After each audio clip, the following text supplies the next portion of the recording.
Olá, meu amigo, minha amiga, sintonizado na TV Pai Eterno. Começa agora o Ponto 3, um espaço semanal de informação e aprofundamento. E hoje nós vamos falar de fé. Nós vamos falar daquela que está mais próxima de Deus e mais perto de nós, Maria de Nazaré, a mãe de Jesus e a nossa mãe. Os fiéis têm um carinho todo especial por Maria e presta a ela homenagens com tantos nomes, títulos, canções, orações e obras de arte. Ela é a jovem que disse sim, que saiu com pressa para servir, a intercessora na hora da dificuldade, atenta às necessidades do próximo.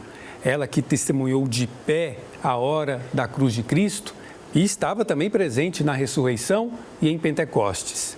Exemplo de fé, perseverança, que com certeza nos ajuda a entender por que ela é tão querida e tão íntima do povo de Deus. A devoção popular a Maria de Nazaré é o assunto do programa de hoje. E estão conectados conosco dois mariólogos, teólogos e, por que não dizer isso, artistas da nossa fé, porque colocam seus dons a serviço do anúncio desse amor de Deus. Estão conectados conosco a artista plástica Mari Bueno, lá em Sinop, no Mato Grosso, e o nosso querido Padre João Carlos de Almeida, Padre Joãozinho, lá em Taubaté, no Vale do Paraíba. Sejam bem-vindos aqui à TV Pai Eterno, ao Ponto 3. Muito obrigada. Obrigado. Obrigado, sejam bem-vindos e vamos falar então de Maria de Nazaré. Antes, eu quero dar um recado especial para você que está acompanhando a TV Pai Eterno. É a TV das bênçãos do Pai, a TV que comunica o amor do Pai Eterno graças à sua fidelidade, graças à sua colaboração. Então, obrigado a você que faz parte da Associação Filhos do Pai Eterno e se você ainda não faz parte, associe-se. Venha ajudar a manter no ar essa programação e ajudar também na construção da nova Casa do Pai. Como fazer isso? O QR Code está aparecendo aí na sua tela. Ou, se você preferir, você pode ligar para a gente no 62 3506 9800. A sua fidelidade é muito importante para colaborar conosco nesta obra de evangelização. E nós começamos então agora falando de Maria de Nazaré e eu convido você a acompanhar essa matéria que mostra este gesto bonito realizado no Santuário de Nossa Senhora do Perpétuo Socorro aqui em Goiânia. Nesse tempo de pandemia, dada a impossibilidade de realizar as celebrações, o ícone do Perpétuo Socorro está peregrinando pela cidade. Vamos conferir.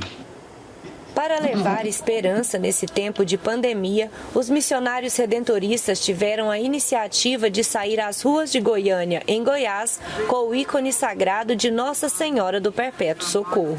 E a Mãe do Perpétuo Socorro, ela vem justamente trazer o socorro, o alento, vem trazer Jesus Cristo neste momento. Então, quantos milhares de fiéis que todas as terças-feiras passam aqui por esta basílica.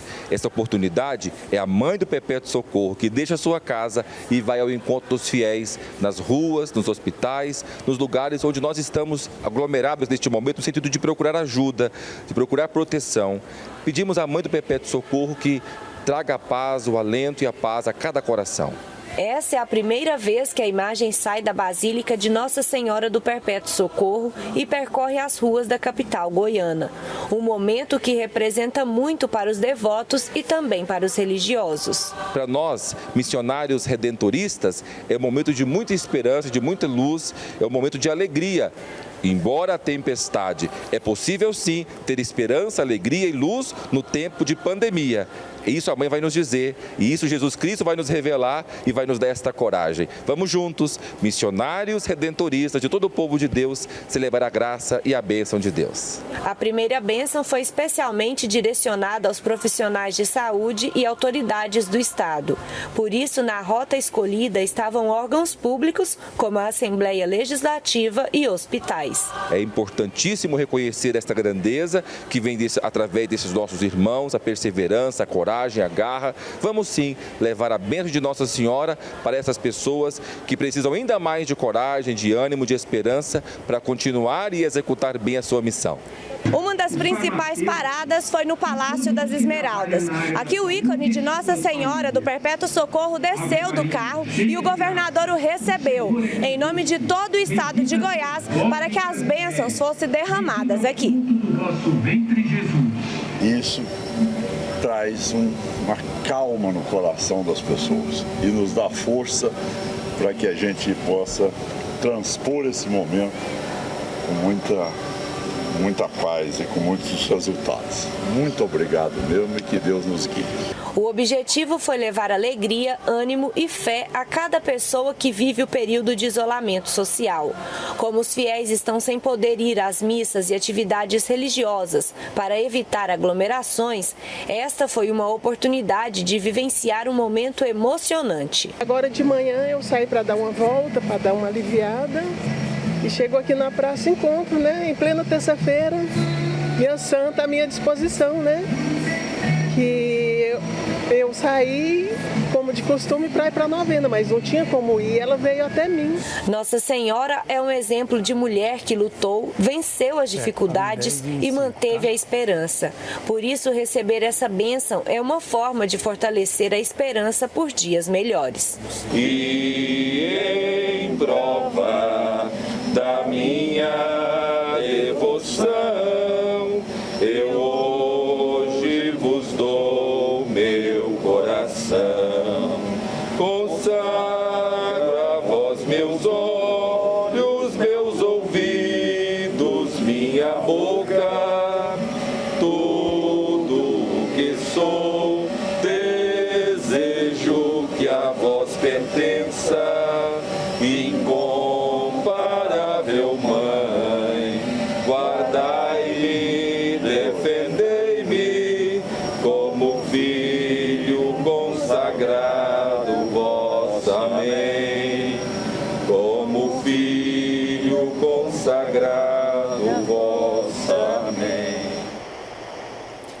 Nesse tempo de pandemia, as pessoas não podem ir até a igreja, não podem se reunir para rezar a Maria. Então, a iniciativa dos missionários, levar o ícone pela cidade. Eu tenho acompanhado e posso dizer, é emocionante perceber a alegria da expressão das pessoas ao verem esse símbolo, esse ícone de Nossa Senhora passando perto delas pela cidade.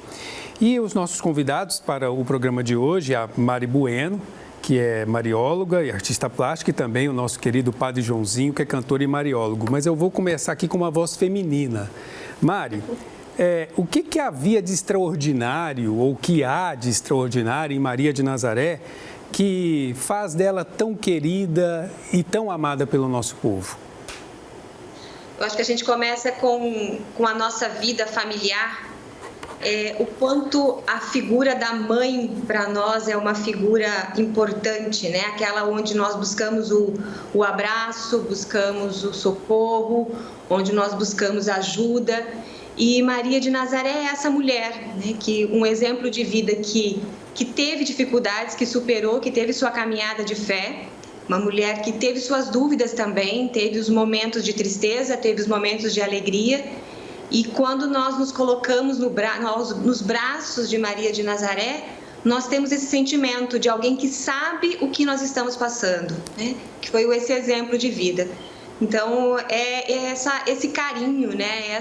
Esse socorro, esse abraço, esse colo que nós buscamos em Maria e que nesse momento, belíssimo essa atitude de levar o ícone, né, pela cidade, porque isso faz com que sintamos ainda mais perto dela, nesse momento tão difícil que nós estamos passando, né, que é um momento de dúvida. Nós estamos inseguros, sim, nós não sabemos em alguns momentos como agir, o que é certo, e Maria vem nos abraçar, nos consolar e nos orientar também através dos exemplos de vida dela.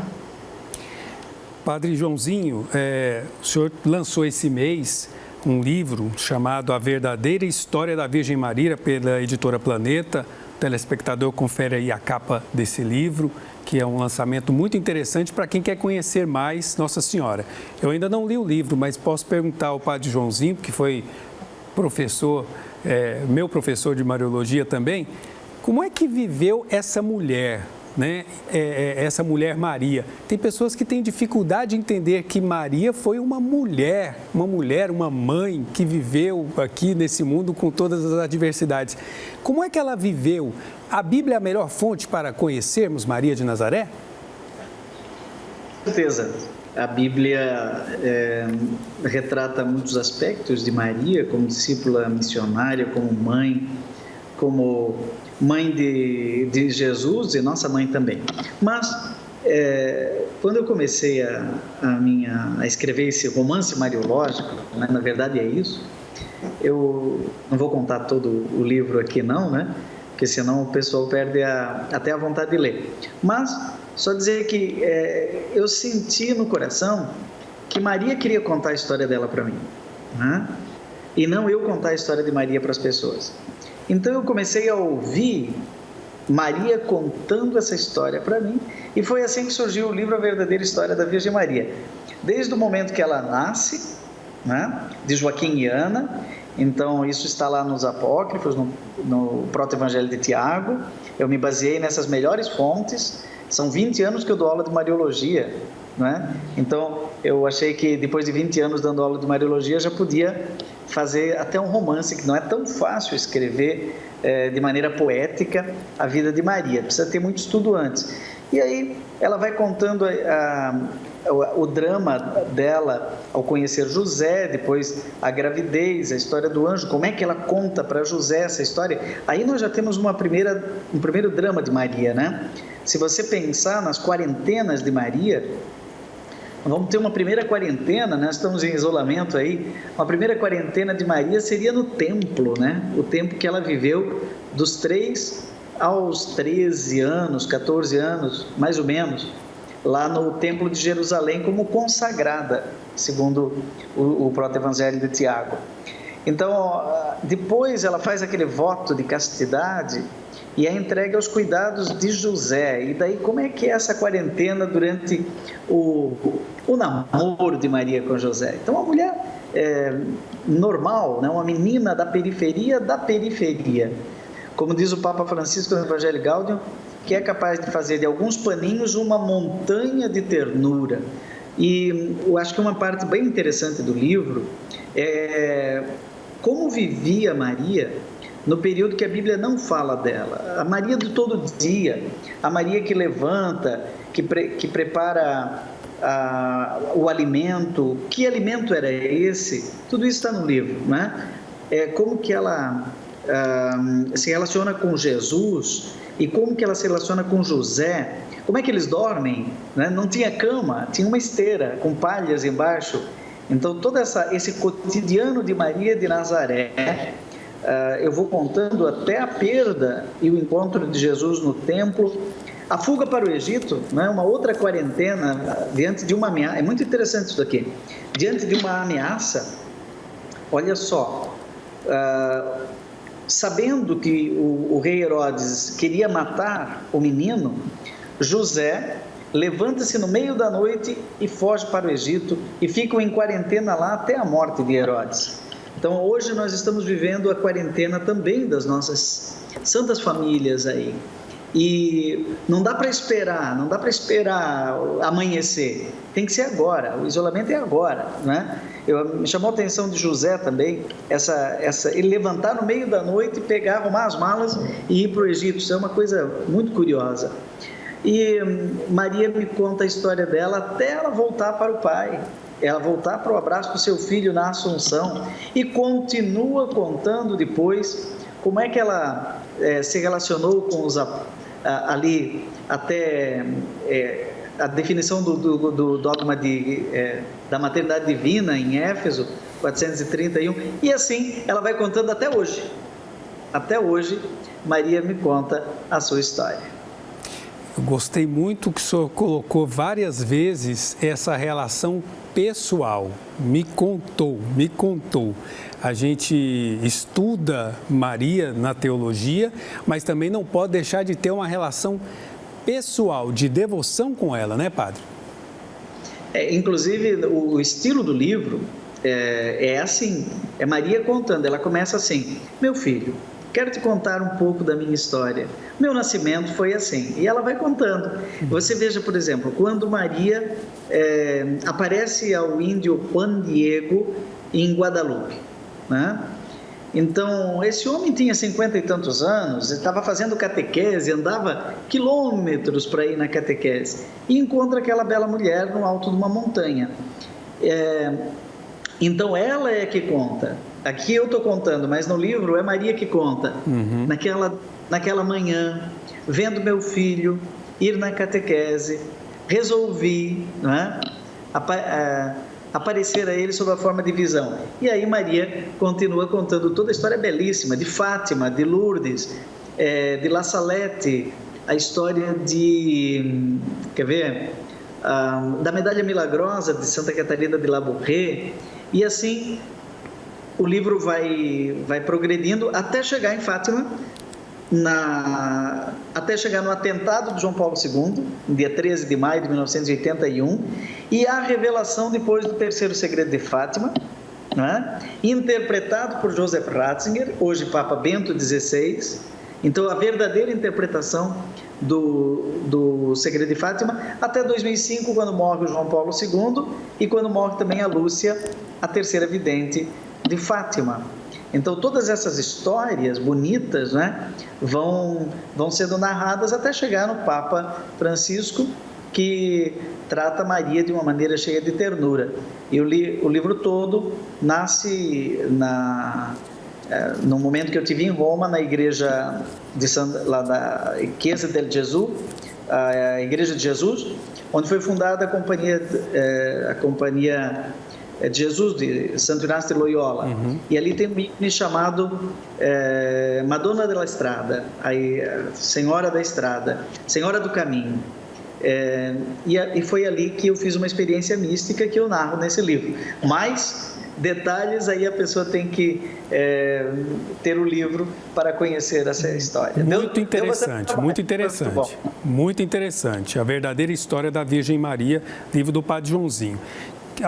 Enquanto o senhor apresentava o livro, o senhor já foi citando diversos títulos marianos e que se apresentam na arte, na iconografia, né, de formas bem diferentes, e isso é uma particularidade muito interessante, e a Mari, como é desse mundo da arte, pode nos ajudar até entender esse olhar das pessoas, dos diferentes povos a respeito de Maria. Gera uma proximidade, também é uma expressão dessa intimidade com a Mãe de Jesus, não é? Sim, realmente, eu fui fazendo uma viagem aqui junto com o Padre Joãozinho, enquanto ele ia relatando toda essa história dos séculos da era cristã, e nós observamos sempre nas imagens, nos ícones de Maria, desde os primeiros séculos, que eles refletem muito a vivência, o que o povo estava vivendo naquele momento. O que estava acontecendo naquele século, como que as pessoas estavam vivendo, quais eram as dificuldades que essas pessoas tinham. E isso foi sendo expressado na arte sacra. Durante todos esses séculos, podemos observar que houve uma mudança nas imagens de Maria. Mas essas mudanças, se a gente for olhar por um outro lado, desse lado devocional, são os detalhes na imagem, os detalhes no ícone que trazem essa proximidade com o povo local. Então, por exemplo, Nossa Senhora de Fátima ou Nossa Senhora de Guadalupe. Então, ela tem características que levam àquele contexto histórico, ao momento que as pessoas estavam vivendo, a dificuldade que elas estavam passando, e isso é retratado na imagem. Isso passa a terem símbolos que mostram o que as pessoas estavam passando. Então, essa proximidade também de Maria, esse amor de Maria com o que as pessoas estão vivendo naquele momento, também é visto na imagem.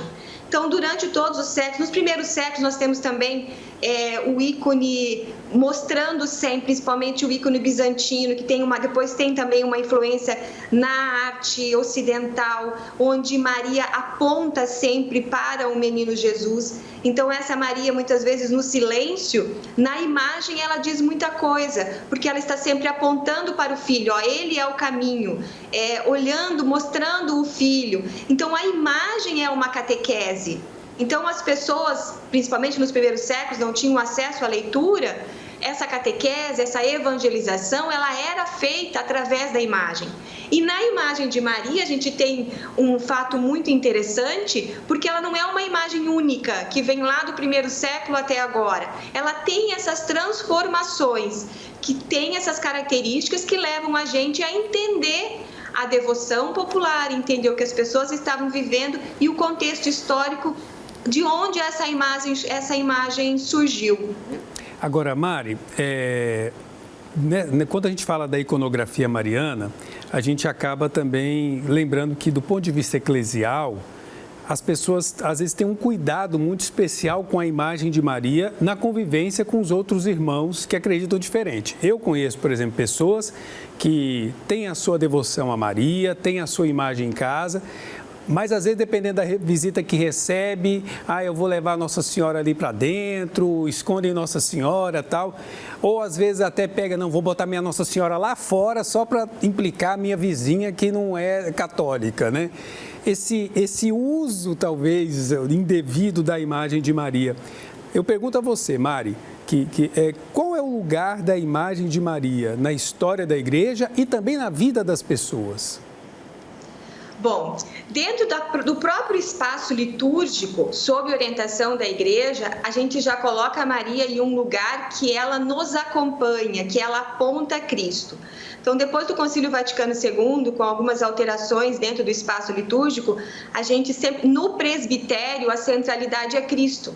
Então, a imagem, o próprio espaço já nos mostra isso, que Maria e os santos estão na lateral, ao lado, não num lugar menos importante, mas num lugar que nos aponta a Cristo, que está conosco, está com o povo, está caminhando com a gente, em direção ao santuário, em direção ao presbitério, em direção ao Cristo, que é o centro da celebração.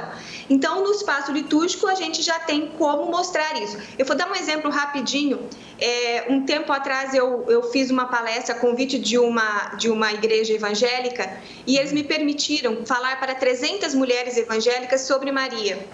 E eu fiquei muito emocionada com isso, até com essa oportunidade.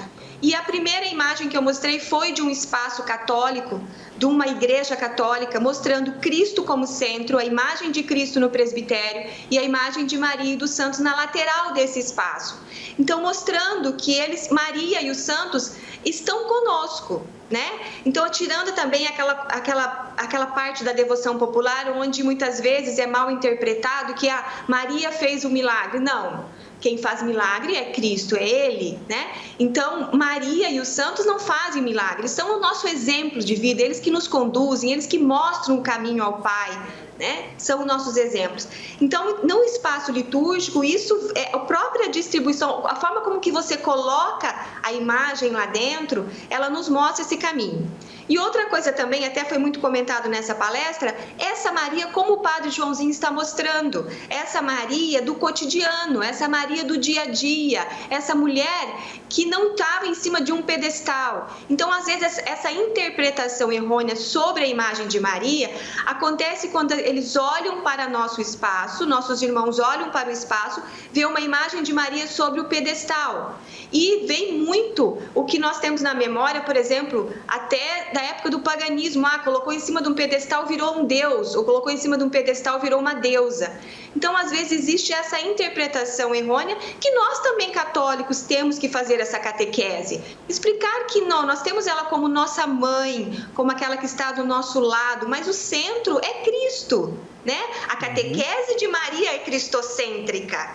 Então, nós católicos também temos essa obrigação, nós não podemos culpar os irmãos que não estão entendendo, né? Então, colocar realmente isso. E essa questão da imagem, principalmente na arte sacra, nós tomamos muito cuidado porque nós nunca devemos parar na imagem. Nós vamos além da imagem, há uma transcendência. Por isso que muitas vezes existe essa interpretação errônea também sobre a questão da estão adorando a imagem. Um exemplo muito simples é a questão da fotografia, né? A imagem de Maria como uma fotografia que nós temos das pessoas que nós amamos no aparador da nossa casa, num balcão, numa mesa. Nós temos a fotografia de quem nós amamos. Então, nós olhamos e remete a essa pessoa. Então, essa imagem de Maria, para nós, é muito isso, né? Essa coisa de remeter à mãe, remeter a ela, né? E nós nos identificamos com alguma iconografia que tem algum elemento cultural, histórico, que faz parte da gente. Você tem uma devoção à Nossa Senhora do Perpétuo Socorro, você tem uma amiga que tem uma devoção à Nossa Senhora de Lourdes, ou à Nossa Senhora de Fátima, porque existe também... Porque essa é uma questão artística, existe um elemento que faz parte da sua história, que faz parte da sua vida, da sua experiência, e você se identifica com aquela imagem. Mas, independente disso, nós sabemos que nós vamos além da imagem, que há uma transcendência e que essa imagem nos remete à mãe. Padre Joãozinho, acho que a Mari deu para nós um testemunho muito bonito dessa convivência da devoção mariana na vida das pessoas. Mas eu separei aqui uma pergunta bem provocativa aqui para fazer para o senhor. Existe um risco de, na vida do católico, Maria passar à frente de Jesus? Maria, na Bíblia, passou na frente de Jesus algumas vezes, né? Lá em Caná, por exemplo, né? Ela foi a provocativa, não é? Porque imagina o que é você ter um menino e nesse menino uma promessa de que ele é o salvador da humanidade, conforme o anjo disse para Maria, né? E ele faz 12 anos, ele é um gênio, falando com os doutores no templo. Ela certo pensava, guardava todas as coisas no coração, pensava, agora vai, é agora que ele vai, né, se tornar o rei dos reis. Ela não sabia bem como, ela não entendia ainda que teria o mistério da cruz, uma espada transpassar atual, mas esse menino faz 18 anos, faz 20 anos, o José morre, né, e aí ela fica 10 anos com o rapaz em casa, não arruma namorada, não casa, e ele faz 30 anos, quem é mãe, quem é pai sabe o que é isso, o menino está com 30 anos fazendo ainda tese de mestrado, não sai de casa, e ela certamente perguntava para Deus assim, escuta, mas e como é que é aquela promessa do anjo, né? E as mulheres têm muito isso de provocar, né? E Maria naquele dia em Caná, usando a palavra do Papa, primeiriou, não é? Ela se antecipou, porque quem sabe faz a hora, não espera acontecer, né? Então, nesse sentido, Maria também tem lá seus protagonismos, né? E ela sabe depois voltar para o seu lugar, né? Que essa é uma arte. Quem ama se faz presente, sabe a hora de desaparecer, para deixar o outro crescer. Inclusive, Jesus disse para ela, mãe, mulher, minha hora, né, ainda não chegou, ou como quem diz assim, o que nós temos a ver com isso? Mas depois ele realizou o milagre. Então, eu queria completar uma coisinha que a Mari falou ali, de novo no meu livro, eu não ia contar, mas agora que a Mari provocou, eu vou contar. Olha o spoiler. Eu não sei se você sabe, Mari, que esse ícone da Madonna della Strada, ele tem 500 anos. Ele estava fora da igreja, lá pelos idos de 1490, quando Santo Inácio chegou a Roma, né, e começou a fundar a Companhia de Jesus, eles tinham lá uma igrejinha e eles cuidavam daquela igrejinha. Fora da igreja tinha esse ícone, que a história dele se perde no tempo, que na verdade era um afresco, mas não deixa, vamos deixar essa parte técnica de lado. E quando eu cheguei em 2005 em Roma, eu visitei essa igreja e vi o ícone já dentro, inclusive muito protegido por laser, etc. E é interessante que um dia, resumindo bem a história, no livro tudo está contado em detalhes, aqui eu vou resumir. Um dia eu cheguei lá e o ícone não estava mais. E aí eu fui perguntar para o sacristão onde é que estava, e ele me disse que foi para a restauração. Passou quase um ano e eu voltei lá, e aí estava restaurado, mas completamente diferente. E eu pensei, mas eu gostava mais daquele anterior, que tinha uma coroa de ouro, tinha inclusive brinco de pérolas preciosas, tinha um colar, inclusive um menino tinha também um colar de diamantes. Tudo isso foi tirado e descobriram um ícone muito simples. E aí, estudando e conhecendo, o processo complicado de restauração, é um caso famoso de restauração, eles tiraram camadas e camadas de tinta, que as pessoas foram colocando sobre um ícone simples, e transformando a serva em rainha, transformando a serva em senhora, em poderosa, em princesa. E é legítimo chamar Maria de Nossa Senhora, mas não como nós chamamos Jesus de Nosso Senhor. É legítimo, é como eu chamo a minha mãe de senhora, um título de respeito. É legítimo chamar Maria de rainha, mas sem esquecer que ela só é rainha porque foi serva. Eu gravei um disco com os mistérios do terço, né? E nos mistérios gloriosos, o último mistério glorioso diz assim: e no quinto mistério, coroada é Maria, que foi serva e por isso é rainha. Então, para mim, essa é a verdadeira história da Virgem Maria. Por isso que eu dei o título do livro, A Verdadeira História. Nós, às vezes, vamos pintando demais, enfeitando demais as pessoas e criando verdadeiros... recriando Deus à nossa imagem e semelhança. E isso pode transformar aquilo que era a pintura de uma serva na pintura de uma rainha, como se fosse a rainha Elizabeth. Maria não é rainha como a rainha Elizabeth. Ela é rainha da realeza de Cristo, portanto, a coroa é de espinhos, não é? E o trono é a cruz. Maria, eu quero fazer uma provocação para você. Posso, irmão Diego? Olha, rapidinho que o tempo já está indo embora. Faça um ícone de Maria, namorada de José. Olha, interessante. Olha. Maria, namorada de José. Não namorada, namorada de José. Então, colocar Maria na casinha de Nazaré, com Jesus, talvez no colo, mas os dois abraçados com a ternura de dois esposos. Maria é virgem antes, durante e depois do parto, mas isso não exclui a relação de ternura dela com o seu marido. Maria é uma mulher casada, né? Que às vezes na iconografia ela foi divorciada de José, né? Porque se separou Maria de José. Está aí feita a minha provocação, bom? Está feito e está muito interessante, muito interessante. Ótimo. Minha gente, Maria, Mãe de Deus, nossa mãe, mulher, humana como todas as mulheres, mas escolhida especialmente por Deus. Por sua fé, foi sempre fiel ao projeto do reino, mesmo com suas dores, com as consequências do seu sim, mas ela se mantém de pé para participar da alegria da ressurreição. Maria de Nazaré, Nossa Senhora, a intercessora, que cuida de nós, que está atenta às nossas necessidades e que nos aponta Jesus, o nosso Salvador.